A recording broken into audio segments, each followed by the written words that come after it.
capítulo 1, hoy vamos a centrarnos en el versículo 8 al 15.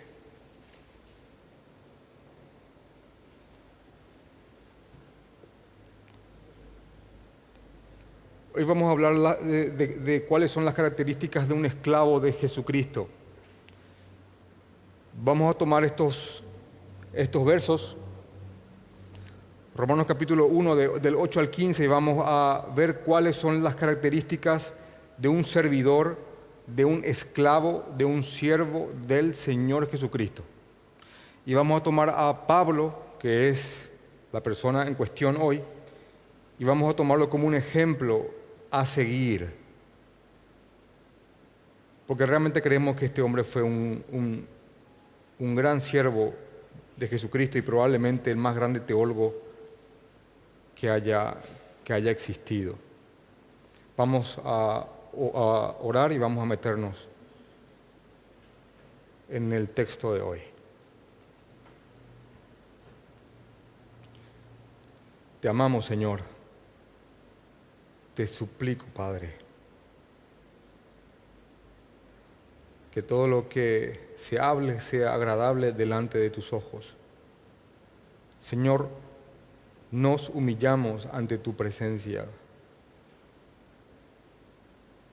Padre, que ningún hombre se atribuya una gloria que no le corresponde, Señor. Nadie es digno de predicar tu palabra, nadie es digno de oír tu palabra, Señor. No me paro aquí como un ungido tuyo por encima de mis demás hermanos, sino que soy consciente que soy totalmente igual y que cada hijo tuyo ha sido bendecido con tu Espíritu Santo. Señor, no tengo un toque mágico, no soy una persona especial por encima de mis demás hermanos. Señor, te suplico, Señor, que el único que sea glorificado y exaltado sea aquí tu persona a través de tu palabra. Queremos conocerte más, Padre.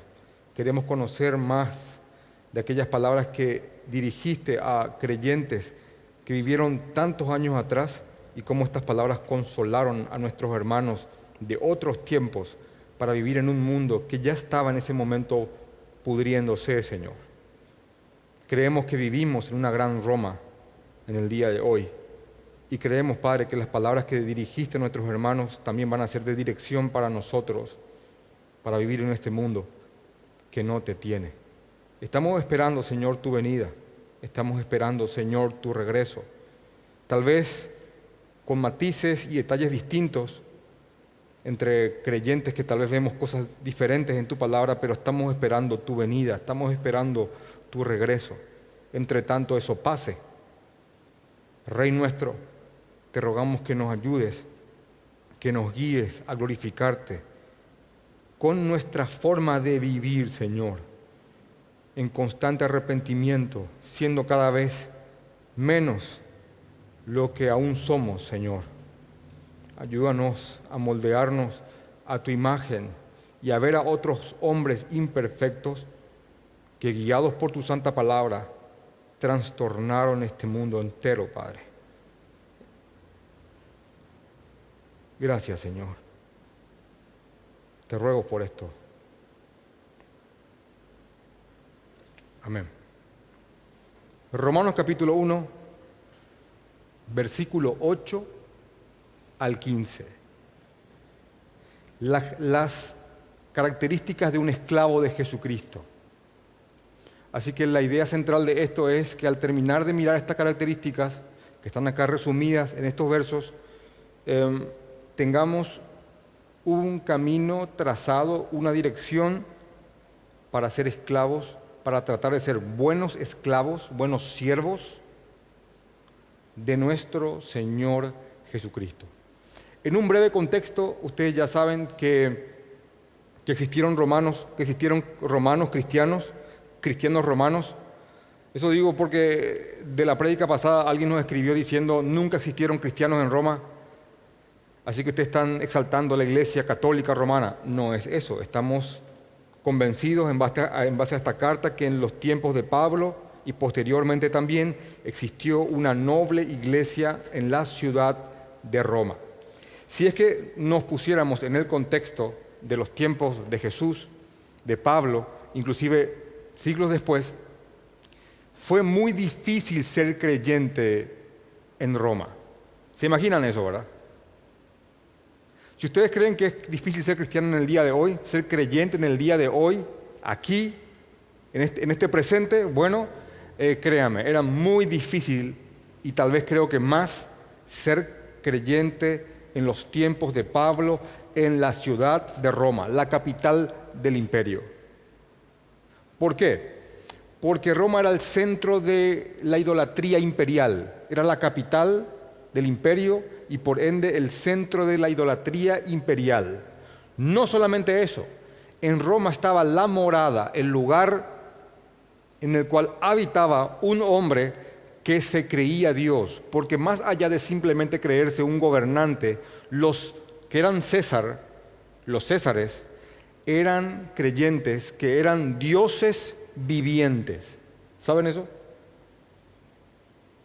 Porque traían eso de la cultura greco, que después se fusionó con ellos y se convirtió en la cultura greco-romana. Ellos creían que eran dioses y que eran dignos de adoración. Así que cuando un creyente, cuando un romano se convertía en creyente, no solamente era acusado de blasfemia en contra de las deidades paganas, sino que también, se dice en derecho, era como un crimen de lesa majestad, era en contra de los gobernantes también su crimen. Porque cada creyente en los tiempos de Roma declaraba que Jesucristo es el Señor. Jesús estin Kyrios. Jesús es el Señor. Y esa forma de llamar Señor a Jesús era una referencia a que Jesús es el Rey. Es el dueño de todo. Así que había problemas tanto con el culto del imperio al igual que contra el gobierno mismo del imperio romano. Así que no voy a dar en esta prédica los datos exactos, más adelante lo voy a hacer, creo que más que nada cuando estemos en Romanos capítulo 10, para explicarles cómo se presionaba a un creyente a negar su fe y qué le ocurría si no lo hacía, pero créanme que en los primeros prácticamente 300 años de la iglesia, los que estaban en Roma sufrieron persecuciones terribles, terribles, hermanos, terribles. Así que Pablo, el apóstol a los gentiles Pablo, les envía esta carta, que es una carta de amor, pero a la vez es un tratado teológico, tal vez no sistemático, pero es un tratado que profundiza enormemente en cuanto al Evangelio, en cuanto a quién es Jesucristo y en cuanto a cómo Jesús vino a cumplir la ley y a convertirse en el sacrificio perfecto delante de Dios Padre. Así que lo que vamos a hacer es meternos en las características de Pablo como un siervo, como alguien que entregó su vida al Señor Jesucristo. Dice Romanos capítulo 1, versículo 8, primeramente doy gracias a mi Dios mediante Jesucristo con respecto a todos vosotros, de que vuestra fe se divulga por todo el mundo, porque testigo me es Dios, a quien sirvo en mi espíritu en el evangelio de su Hijo, de que sin cesar hago mención de vosotros siempre en mis oraciones, rogando que de alguna manera tenga al fin, por la voluntad de Dios, un próspero viaje para ir a vosotros, porque deseo veros, para comunicaros algún don espiritual, a fin de que seáis confirmados. Esto es, para ser mutuamente confortados por la fe que nos es común a vosotros y a mí.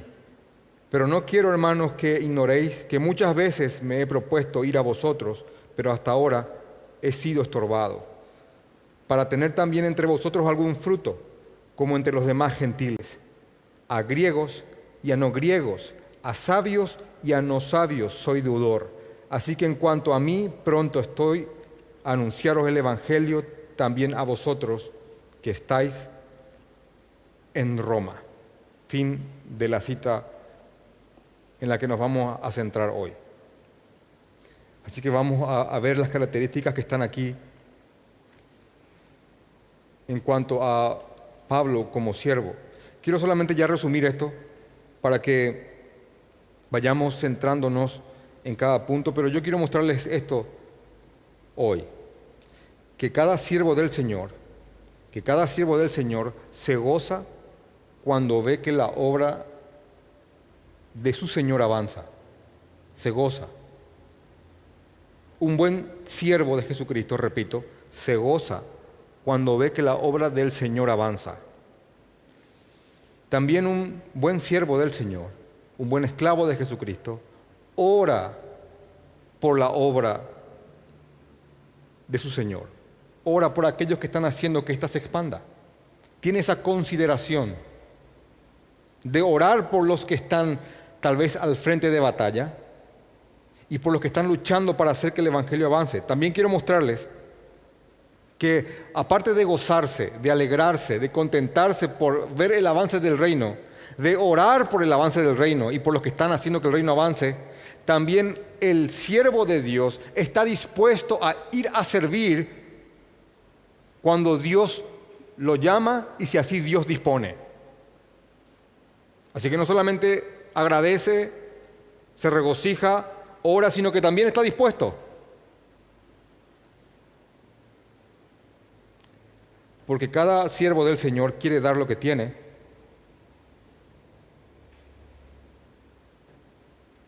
Porque entiende que cuando da, también recibe. Y por supuesto, cada siervo del Señor se siente deudor de Dios y de los demás hombres. Y todo eso lo conduce a que nunca se avergüence del Evangelio. Así que ya podría decir, bueno, vámonos. Bueno, pero eso vamos a mirar ahora. Vamos a mirar el texto y vamos a mirar estas cosas. Al final voy a volver a repetir esto como un resumen final.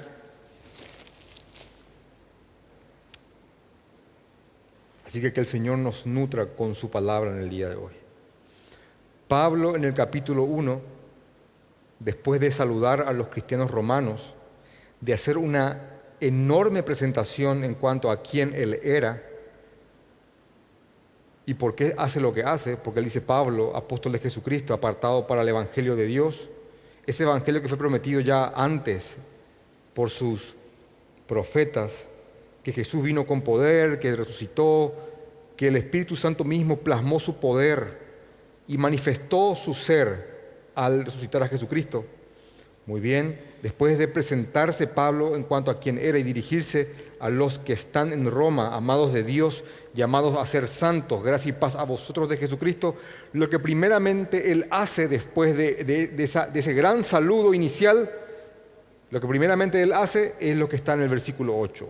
Primeramente doy gracias a mi Dios mediante Jesucristo con respecto a todos vosotros. ¿Qué hace Pablo? Primero, agradece por ellos, se goza por ellos, se alegra por ellos. Primeramente doy gracias a mi Dios, a mi Dios. Esa expresión de intimidad es importante. Doy gracias a mi Dios. ¿Mediante quién? Mediante el único mediador, Jesucristo. Mediante Jesucristo con respecto a todos vosotros, de que vuestra fe se divulga en todo el mundo. Así que les repito, Pablo está gozoso, está contento, está feliz y está agradecido porque hay creyentes en el seno del imperio. Hay creyentes ahí.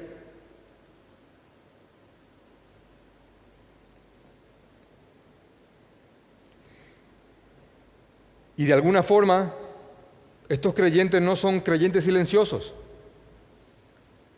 ¿Se dan cuenta, verdad? Al leer el texto. De alguna forma, estos creyentes no son creyentes silenciosos. Tal vez, y diría que en el lugar más hostil para ser creyente, estos creyentes no son creyentes silenciosos, al menos una gran parte de ellos. ¿Por qué? Porque Pablo, después de dar gracias por ellos a Dios mediante el único mediador Jesucristo, dice de que vuestra fe se divulga por todo el mundo. ¿Qué quiere decir eso? Que la fe de los creyentes de Roma se empieza a oír en todo el mundo conocido. Escribe un comentarista, y lo parafraseo, dice: algunas iglesias son famosas por sus pastores, otras son famosas por sus edificios, por lo grande y majestuoso que estos son. Algunas iglesias, catedrales, son famosas por sus campanas, por lo hermoso de sus vitrales, por su poderío económico o por su fuerte beneficencia. Bueno, la iglesia de Roma era famosa por su fe.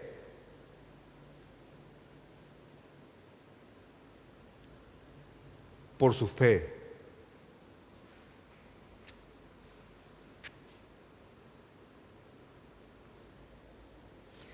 Y yo les aseguro que esta iglesia no tenía una hermosa catedral en medio de Roma. No tenía un templo majestuoso donde miles iban a congregarse con una hermosa alabanza, con un juego de luces y con un gran show. Yo les aseguro que esta iglesia, debido a su contexto, no tenía y no podía tener eso. Pero Pablo está dando gracias porque el evangelio está avanzando y porque inclusive en el seno mismo del imperio ya hay creyentes, y por lo que estamos viendo, estos creyentes no eran silenciosos, sino que estaban viviendo de alguna forma que sus vidas estaban trastornando su medio. Y así que él da gracias por esto, porque la fe de ellos se está haciendo conocida y se está divulgando por todo el mundo.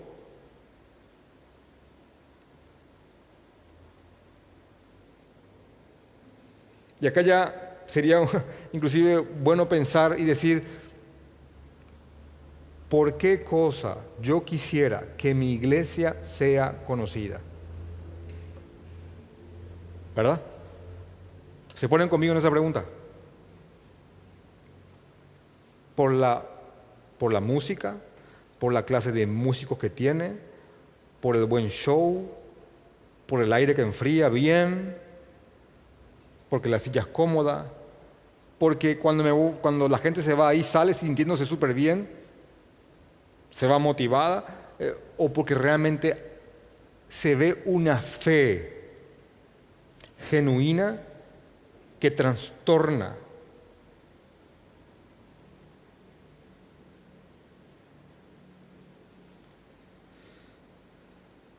Así que los buenos siervos se gozan y dan gracias al ver que la obra se expande.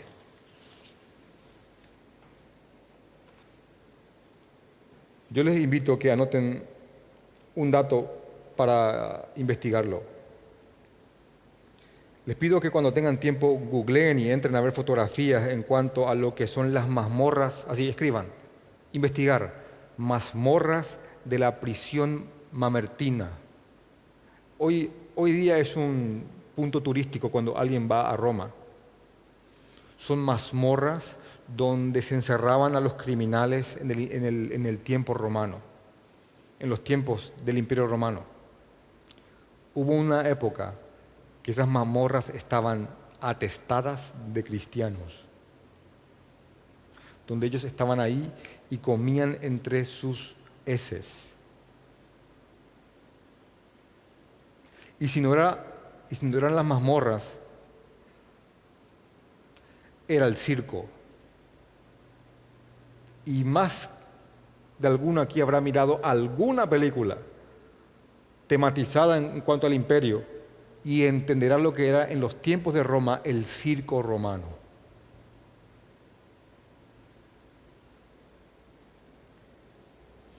Así que, ¿cómo no dar gracias por el avance del reino hasta en el lugar inclusive más hostilmente pensado, y que no solamente están escondidos, atrincherados en secreto, sino que la fe de ellos se divulga por todo el mundo?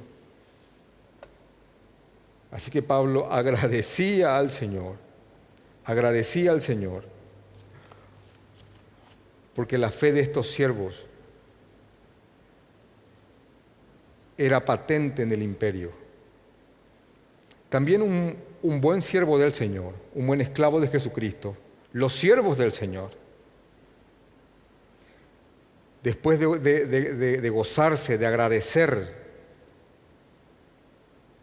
al ver cómo el reino avanza, también sienten un fuerte llamado, o deberían sentir un fuerte llamado, para orar por los hermanos que están en medio de tal vez batallas hostiles para hacer avanzar el reino. Porque después de Pablo agradecer por ellos y de hacer saber que su fe se está divulgando por todo el mundo, dice en el versículo 9, por tanto, testigo me es Dios, a quien sirvo en mi espíritu en el evangelio de su Hijo, de que sin cesar hago mención de vosotros siempre en mis oraciones. Así que Pablo, después de decir yo estoy agradecido, estoy feliz, también dice Dios me es testigo, porque testigo me es Dios, a quien yo sirvo en mi espíritu, no religiosamente, sino que con todo mi corazón, y sabemos que esto es verdad, que él sirvió con todo su espíritu al Señor en el evangelio de su Hijo. Dice Pablo a los romanos, de que sin cesar hago mención de vosotros en mis oraciones. Y aquí hay algo muy, muy importante, hermanos. Creo que cualquier persona, ya sea que esté oficialmente en un ministerio o que no, cualquier hijo de Dios, le es reconfortante, le fortalece saber que están orando por él. Amén. Qué hermoso hoy día, con tantas formas de comunicación, recibir ese mensaje cortito a veces. ¿Qué tal estás, Diego? Estoy orando por vos. Punto, chao.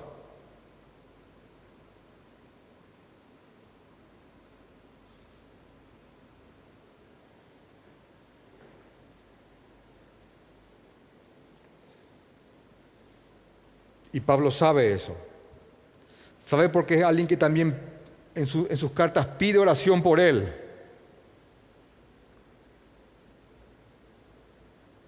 Para que Dios le fortalezca y le mantenga firme. Así que todos necesitamos que oren por nosotros, y hasta diría, todos necesitamos saber que están orando por nosotros. Eso nos da aliento de por sí. Así que los siervos del Señor saben que deben orar por sus hermanos. Algo que me llama la atención es que Pablo tenía un compromiso con los creyentes romanos, aunque los creyentes romanos no eran producto de su predicación. Pablo no fue el que estableció la iglesia en Roma. De hecho, que la iglesia romana no tiene un precursor establecido. Se cree que cuando ocurrió el Pentecostés, de los creyentes romanos, de los judíos romanos que estaban ahí, varios se habrán convertido y habrán llevado la fe al seno del imperio. Así que, aunque Pablo no era aquel que les había predicado a ellos, aún así tenía un compromiso y sentía un deber para ir a fortalecerles a los creyentes en Roma. Así que Pablo en el verso 9, cuando dice que testigo les es Dios a quien sirve con su espíritu en el evangelio de su Hijo, de que sin cesar hago mención de vosotros en mis oraciones, uno dice, sí, pero acá no dice qué tipo de mención hace Pablo por los romanos. Bueno, para que tengamos una noción en cuanto a cómo habrá orado Pablo por los creyentes en Roma, aunque no está aquí, podemos ver inclusive cuando Pablo habla a otras iglesias a través de sus cartas, en cuanto a cómo ora por ellos, uno puede tener una noción de cómo Pablo habría hecho mención en sus oraciones hacia los creyentes romanos. Y esto inclusive nos sirve a nosotros para que a la hora de orar por alguien o por algunos, podamos orar siguiendo esto como una dirección. Por ejemplo, cuando tiempo después, que Pablo fue a Roma y estuvo preso en Roma, y de Roma escribió cartas a las distintas iglesias, porque les recuerdo, Pablo escribió Romanos estando en Corinto. Él escribe esta carta que estamos estudiando ahora cuando estaba en Corinto. Ahora, cuando él fue a Roma, él escribió varias cartas, entre ellas Filipenses, Colosenses y Efesios. Efesios, Filipenses y Colosenses, para ponerlo en orden como está en la Biblia. Ahora, miren cómo Pablo les escribe, les hago un resumen, cómo Pablo les escribe a los Efesios, a los Filipenses y a los Colosenses de cómo oraba por ellos. Ejemplo, Efesios capítulo 3, del 14 al 19. Solamente anótenlo, yo les voy a dar un resumen. Pablo le dice a los efesios que él ora por ellos para que sean fortalecidos en el hombre interior por medio del Espíritu Santo. Significa para que crezcan en madurez, para que ellos maduren, para que sean fortalecidos, para que ellos sean fortalecidos en el hombre interior. Y esa petición es enorme, es enorme. También Pablo le dice a los efesios que él está orando para que Jesús habite constantemente en ellos. ¿Qué significa eso? Que Jesús se va y vuelve, no salvo, no. Para que haya una comunión constante en ellos con Jesucristo, para que la imagen de Cristo y la persona de Cristo esté constantemente en la mente de ellos y ellos caminen para glorificar a Jesucristo. Imagínense ya dos peticiones enormes. Para que ores por tu hermano, por tu hijo, por tu padre, por tu madre, por tu amigo. ¿Cómo oro por él? Bueno, acá te estoy mostrando cómo Pablo hacía mención cuando oraba por otros creyentes.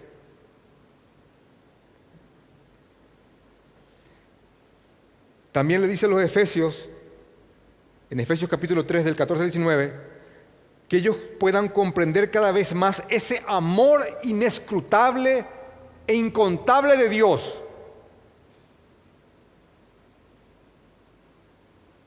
¿Ya crees que entendiste todo el Evangelio? No, puedes entenderlo aún más.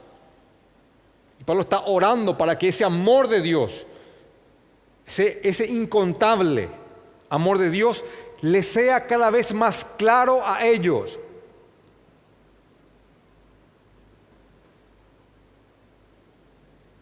A los filipenses, esta oración, yo amo esta oración. A los filipenses, capítulo 1, versículo 9 al 11. ¿Saben cómo ora por ellos? ¿Cómo los menciona en sus oraciones? Bueno, para que abunde en ellos ciencia y conocimiento, para que puedan juzgar y aprobar lo bueno, lo mejor. Yo estoy orando por ustedes para que tengan mucho conocimiento, para que haya mucha ciencia en ustedes, para que ustedes puedan juzgar y entender qué es lo mejor.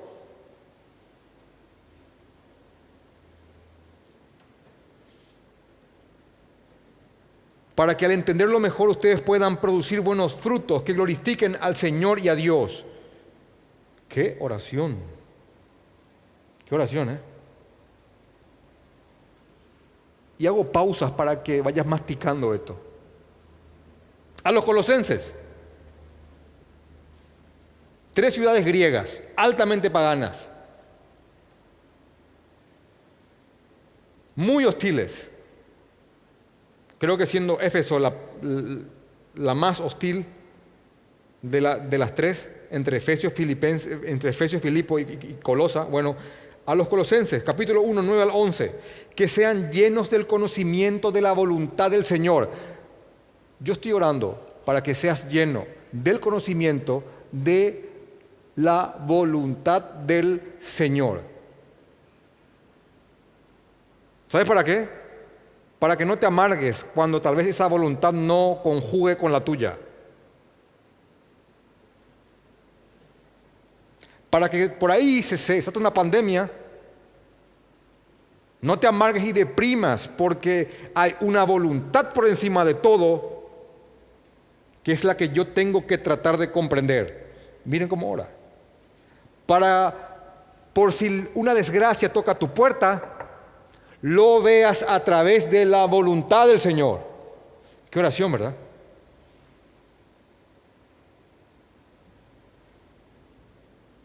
Porque aquel que no ve y no conoce y no está lleno de un entendimiento para conocer la voluntad del Señor, hermano,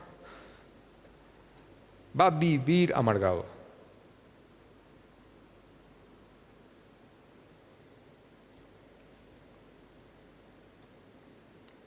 También Pablo ora por los de Colosa, por nuestros hermanos de Colosa, que tengan inteligencia espiritual. ¡Wow! Esa sabiduría de la que habla Santiago. No una inteligencia que puede medirse en un IQ a través de un test, sino que inteligencia espiritual, la inteligencia de Proverbios. Esa inteligencia que te permite moverte en este mundo como una serpiente y a la vez como una paloma.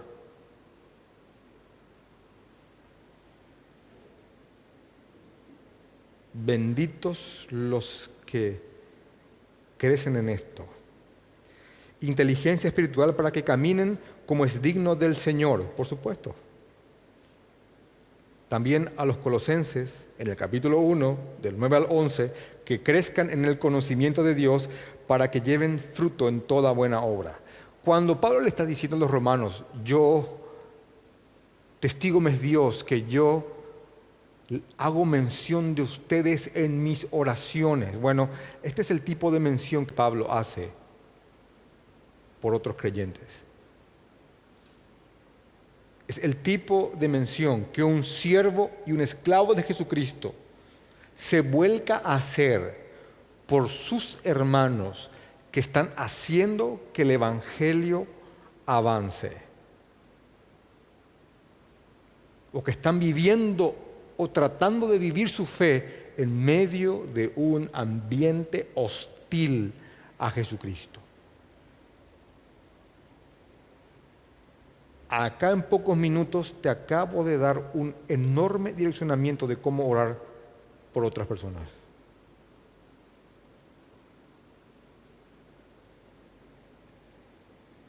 Entonces, y voy retomando, para que no quepa duda, aparte de ser agradecidos y gozarse de orar, también los siervos del Señor están dispuestos a ir y servir a sus hermanos si Dios les da la oportunidad.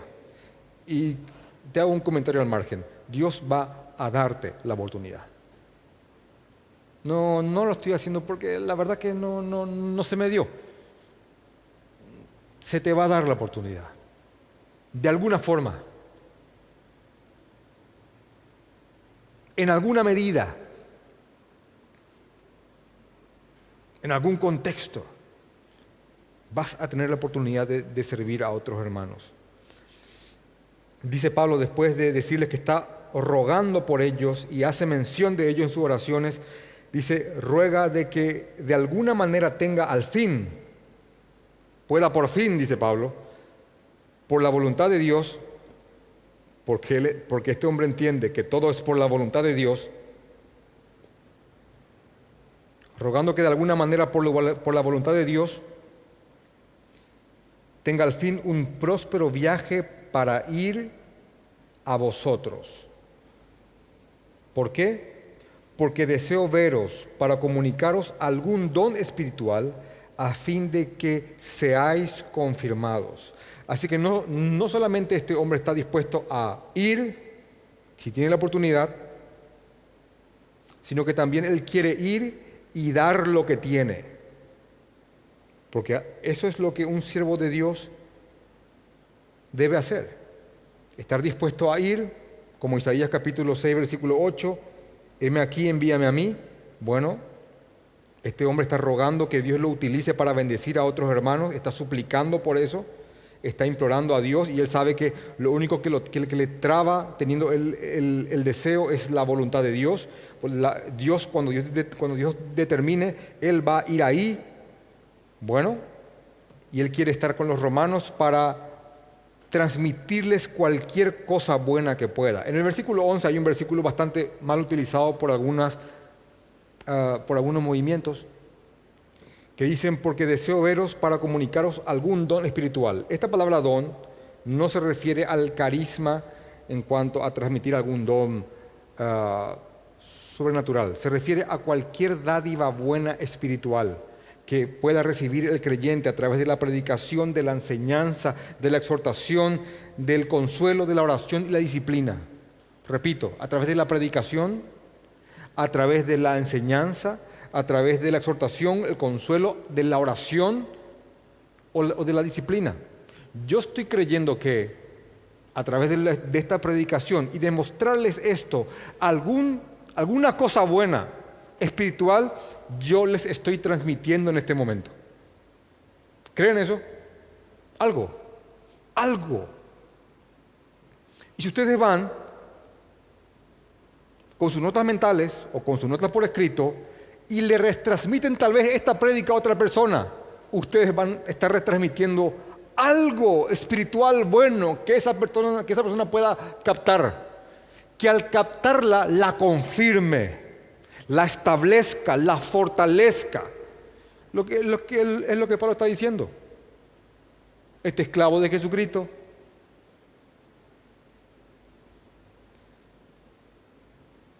está diciendo que él quiere ir a verlos, a los creyentes romanos, y que él sabe que por la voluntad de Dios, él está anhelando tener un próspero viaje para ir a vosotros. Pablo tal vez tenía pensado tomar algún barco e ir a Roma, pero lo impresionante es que cuando Pablo llega a Roma, no llega por sí mismo, sino que él llega a través de su encarcelamiento por los romanos. Y como él era un ciudadano romano, él tenía la posibilidad de apelar en cuanto a su causa al César, y los romanos mismos lo llevaron hasta el imperio. Así que Pablo fue a Roma, sí, pero como preso,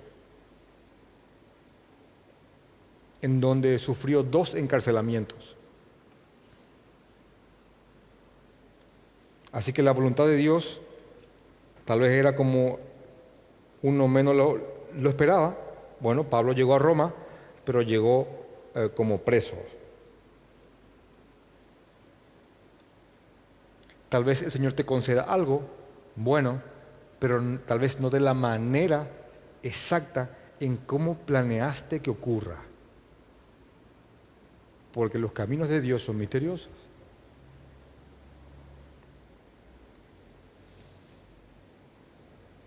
Así que este hombre deseaba compartir lo que tenía y de esa manera ser un instrumento para que algo bueno, alguna dádiva del Señor, le sea transmitido a estos creyentes, porque él quería de alguna manera contribuir para que ellos sean fortalecidos, sean confirmados. Una confirmación es algo que reafirma algo que ya creemos.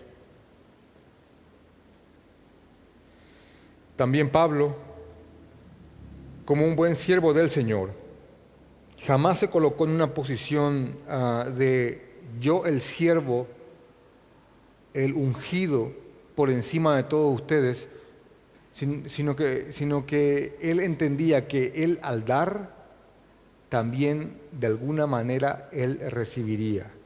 Porque esto es lo que cada siervo también comprende, que al dar a su Señor, al dar a sus hermanos, también recibe. Por eso dice en el versículo 12, esto es para que mutuamente, confortados por la fe que nos es común a vosotros y a mí.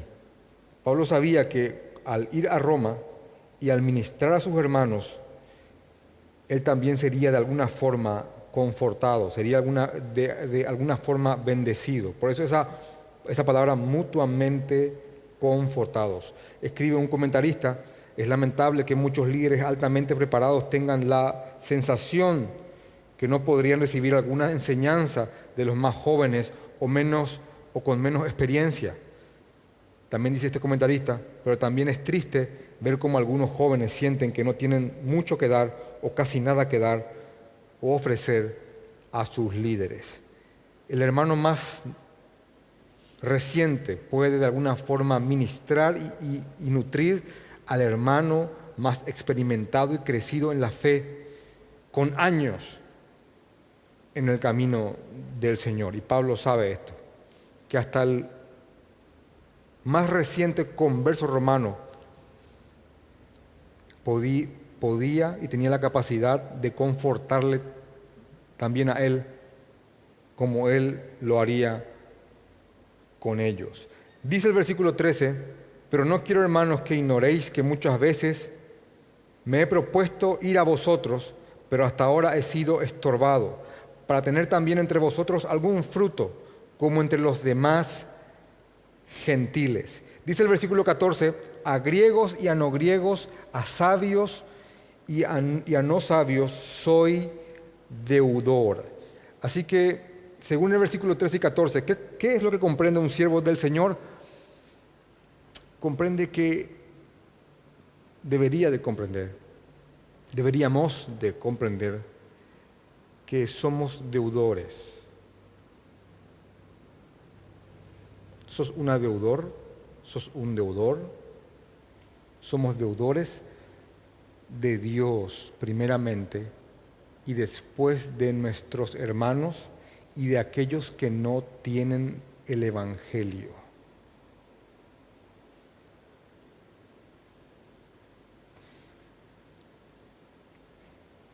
Los buenos siervos de Dios se creen y sienten que son deudores y por ende quieren llevar fruto que glorifique al Señor, aunque nunca vamos a poder pagar esa deuda que tenemos con el Señor. Jamás, jamás. Bueno, es lo que los siervos del Señor siempre tienen en sus corazones, o deberían de tener. Así que yo te suplico que constantemente esté vivo en tu corazón, en tu mente, que sos un deudor del Señor, que somos deudores del Señor. Y Pablo dice que quería ir a verles y quería que sepan que habían cosas que le habían estorbado. Pablo, por supuesto, entiende que este estorbo, como dice en un pasaje más arriba, es por la voluntad del Señor, como está en el versículo 10. Cada estorbo, él comprende que está dentro de la voluntad del Señor, pero aún así le está tratando con fuerzas para ir a ver a estos hermanos, para que él pueda provocar algún fruto entre ellos, así como los demás gentiles. El apóstol Pablo, que anteriormente odiaba a los gentiles, bueno, ahora está deseoso de ir a predicarles y que se produzcan frutos entre ellos. ¿A qué se refiere Pablo con fruto? Se refiere primeramente a, como está más arriba, confirmar a los creyentes. A ese tipo de fruto se refiere aquí. A guiarles para que ellos sean cada vez más maduros en la fe. Y también a frutos que se producen por medio de la predicación del Evangelio. porque eso es lo que uno procura cuando tiene la posibilidad de alguna forma, tal vez pastoreando o dirigiendo un grupo pequeño o siendo un consejero, de alguna forma producir en otros hermanos, que ellos produzcan frutos de madurez. Y en no creyentes, el primordial fruto, su conversión. Pablo anhela ser un instrumento para que se produzcan estos frutos. Y él se siente deudor de ellos. Dice a griegos y a no griegos. Bueno, esta palabra a no griegos, voy a darle un dato histórico que les va a parecer bastante llamativo. La traducción original de a griegos y a no griegos es la palabra a griegos y a bárbaros. A griegos y a bárbaros, a sabios y a no sabios, soy deudor. Es una forma de decir a todos. Pero cuando uno dice en el contexto a griegos y a no griegos, dice a los helenizados y a los no helenizados. Para ser más claro, a los cultos y a los que, según los cultos, no son tan cultos, sino que son bárbaros. Si alguien entra en un diccionario de etimología, de cómo nace una palabra, esta palabra bárbaro es una palabra onomatopéyica que nace de sonidos. Entonces, esta palabra bárbaro era la forma en la cual los griegos llamaban a aquellos que, por no hablar griego, ellos oían solamente un bar, así, tal cual. Pueden googlearlo, pueden buscarlo en el diccionario, está así, tal cual. Era una forma de ridiculizar y era un peyorativo a los no griegos, a los bárbaros. Entonces, eso que ellos oían, de lo cual se burlaban, bar, se volvió un gentilicio y le llamaron bárbaros. De ahí nace la palabra, imagínense. Así que Pablo usa esa palabra, bueno, a los griegos, a los cultos, a los que están helenizados y son altamente sofisticados, y a los bárbaros, a los sabios y no tan sabios, no importa. A todos yo soy deudor. ¿Deudor de qué? Deudor de presentarles a Jesucristo. Así que tenés algún amigo de muchas letras, bueno, le sos deudor de Jesucristo. ¿Tenés algún amigo de no tantas letras? Le sos deudor de Jesucristo. De algún, tal vez, muy sofisticado y escalado en la escala social, bueno, le sos deudor de Jesucristo. Y al que está allá abajo, también le sos deudor de Jesucristo. Porque no hay diferencia y acepción de personas ante los ojos de Dios, por ende tampoco debería de haber esas acepciones y diferencias ante nuestros ojos. Un alma es un alma. Y este tipo de deuda, escribe un traductor, esta palabra deuda es la que se utiliza cuando alguien está oyendo en una casa en llamas a alguien gritando y clamando por auxilio.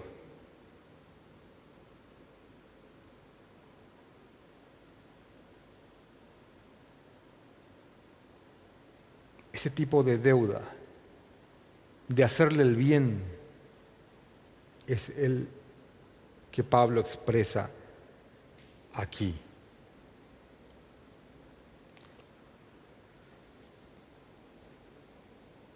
Así que, versículo 15, en cuanto a mí, pronto estoy a anunciaros el Evangelio también a vosotros, que estáis en Roma. Así que yo estoy dispuesto y estoy con ánimos, con ganas, estoy pronto para ir a anunciaros el Evangelio también a vosotros, que están en Roma. Ahora, miren esto. Él no dice para ir a anunciar el Evangelio a los inconversos que están en Roma. Él acaba de decir, versículos atrás, que Él da gracias a ellos por su fe y que la fe de ellos en el Evangelio de Jesucristo se hace patente en todo el mundo. Él sabe que son creyentes. Él sabe que son creyentes que están viviendo su fe y que esta iglesia es famosa por su fe. Ahora, miren cómo Él aún así dice, yo estoy pronto para ir a hablarles ¿de qué? Del Evangelio.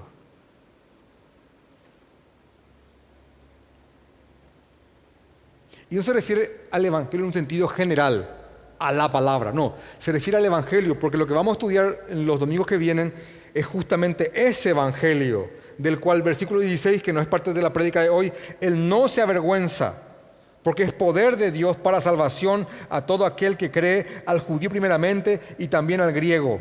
Porque en el Evangelio la justicia de Dios se revela por la fe y para la fe, como está escrito, más el justo por la fe vivirá. Se refiere al Evangelio, a la cruz. Esa cruz Él está dispuesto y pronto, animado para ir a volver a reafirmar en aquellos que ya lo creen. Así que eso te digo por ahí cuando... Diga, ¿para qué el Evangelio si ya lo sabemos? No, hermanos, constantemente tiene que ser reavivado, refrescado, repintado en nuestros corazones el Evangelio. Te estás enfriando el Evangelio, te estás apartando el Evangelio, te estás volviendo apático el Evangelio. Creyente de varias décadas, aquí presente, si estás, siempre vas a necesitar el Evangelio. La cruz, la muerte de Cristo por cada cosa hedionda que hemos hecho nosotros. Ese intercambio que por la fe en ese acto somos salvos. Ese Evangelio. Así que como un siervo del Señor debe comportarse agradeciendo, gozándose al ver que la obra avanza. Amén.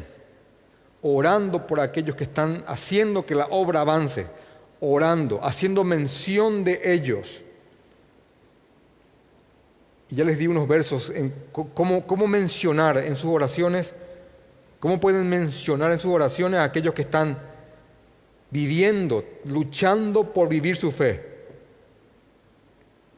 También, aparte de gozarse y orar, estar dispuestos a ir al servicio de los hermanos en pro de la obra del Señor cuando Dios llame, y Dios llamará. Porque cada siervo de Dios, cada esclavo de Jesucristo debe estar deseoso de dar lo que tiene. ¿Tenés algo? Tenés que darlo para la obra. Y no me estoy refiriendo a dinero, me estoy refiriendo a cualquier dádiva que el Señor te haya dado.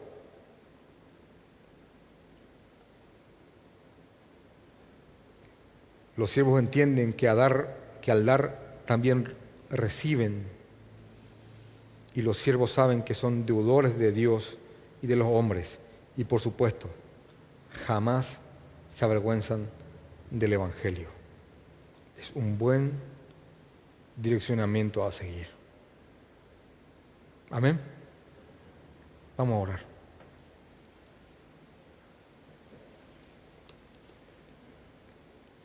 Gracias, Padre. Te amamos, Señor. Te amamos, Jesús. Queremos ser así, Señor. Queremos ser así. Queremos vivir así. Agradecidos, gozosos al ver que tu obra se expande. Al ver cuando inclusive se expande a través nuestro o a través de otros. Simplemente al ver que se expande, Señor. Te ruego, Padre, que nos des la oportunidad de servirte, de pelear la buena batalla. Te suplico, Señor, que nos des la oportunidad de servirte y pelear la buena batalla. No nos permitas partir, Señor. Te lo ruego, antes que esto se lleve a cabo, Padre.